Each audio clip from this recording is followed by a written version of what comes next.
जरा सोचिए, एक तरफ चेन्नई का एक मिडिल क्लास लड़का जो रातों को जाग जाग कर बस कोडिंग करता था, और दूसरी तरफ टेक की दुनिया का बादशाह गूगल।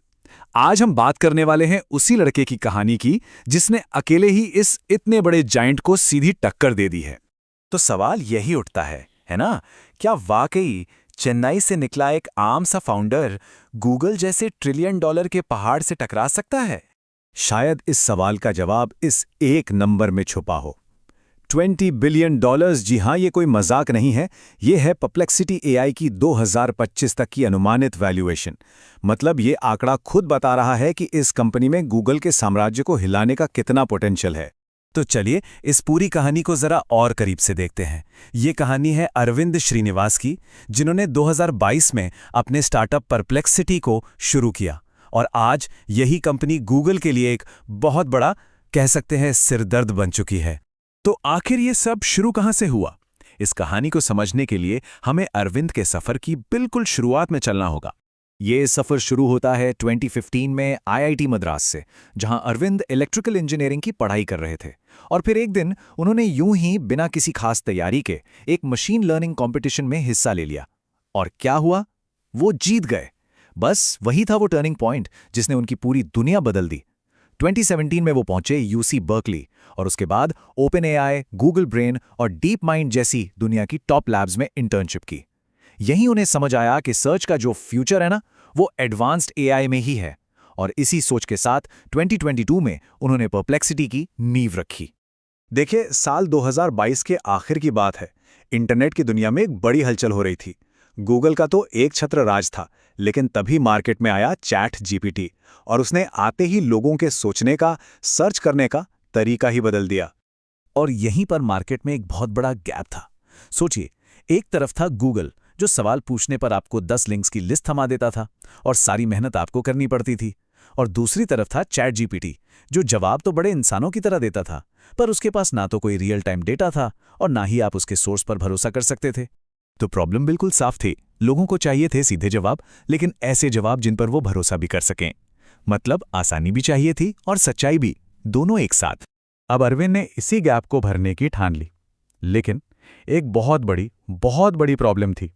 एक नया कटिंग एज एआई मॉडल बनाने में अरबों डॉलर्स लगते हैं, और इतने पैसे उनके पास नहीं थे। तो फिर उन्होंने क्या किया? यहीं पर उन्होंने अपना दिमाग लगाया। उन्होंने अपना खुद का मॉडल बनाया ही नहीं, बल्कि उन्होंने बनाया एक एआई एग्रीगेटर। अब ये क्या है? इसका मतलब है एक ऐसा प्लेटफॉर्म जो दुनिया के बेस्ट मॉडल्स को, जैसे जीपीटी, जेमिनाई, लामा, इन सबको एपीआईज के जरिए एक साथ ले आता है और फिर आपको देता है एक सिंगल वेरीफाइड जवाब।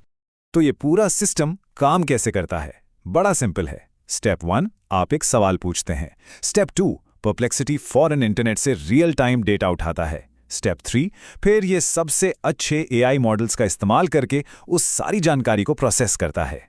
और फाइनली स्टेप 4, ये आपको एक छोटा सटीक जवाब देता है, वो भी भरोसेमंद सोर्स के साथ। और फिर आया वो दिन, 7 दिसंबर 2022, जब परप्लेक्सिटी लॉन्च हुआ। अरविंद और उनके को-फाउंडर्स ने जिसकी उम्मीद भी नहीं की थी, वो हो गया। प्लेटफॉर्म को लोगों का ऐसा जबरदस्त रिस्पॉन्स मिला कि बस पूछिए मत। लॉन्च के फौरन बाद ही परप्लेक्सिटी पर हर दिन 3000 सवाल पूछे जाने लगे। और ये किसी वायरल मार्केटिंग का कमाल नहीं था।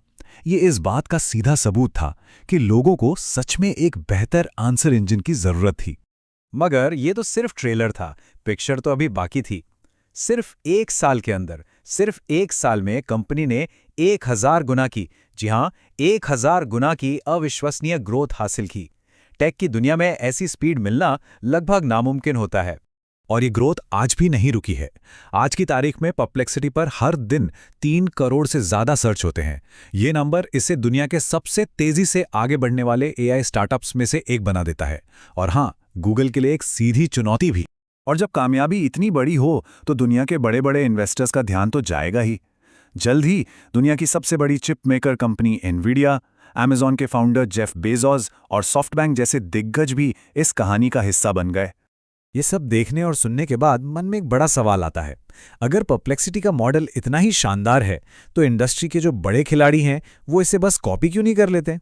मतलब आखिर गूगल या ओपन एआई को परप्लेक्सिटी जैसा एक प्रोडक्ट बनाने से कौन रोक रहा है? इसका जवाब छुपा है उनके खुद के बिजनेस मॉडल में। देखिए, गूगल की कमाई का सबसे बड़ा सोर्स है एड्स। अगर वो सीधे जवाब देने लगेगा तो लिंक्स पर क्लिक कौन करेगा, और अगर क्लिक नहीं होंगे तो गूगल के अरबों डॉलर्स के एड रेवेन्यू का क्या होगा। दूसरी तरफ है ओपन एआई और माइक्रोसॉफ्ट। ये लोग अपनी एआई मॉडल की एपीआई बेचकर अरबों कमाते हैं। अगर वो परप्लेक्सिटी जैसा एक न्यूट्रल प्लेटफॉर्म बना देंगे तो वो तो अपने ही कस्टमर से मुकाबला करने लगेंगे। इसे कहते हैं classic innovators dilemma. Aravind Srinivas का विजन बिल्कुल क्लियर है। वो कहते हैं कि भविष्य सर्च इंजन का नहीं बल्कि एआई आंसर इंजन का है। एक ऐसी जगह जहां लोग सिर्फ कुछ ढूंढने नहीं बल्कि समझने, तुलना करने और सच में कुछ नया सीखने के लिए आएंगे।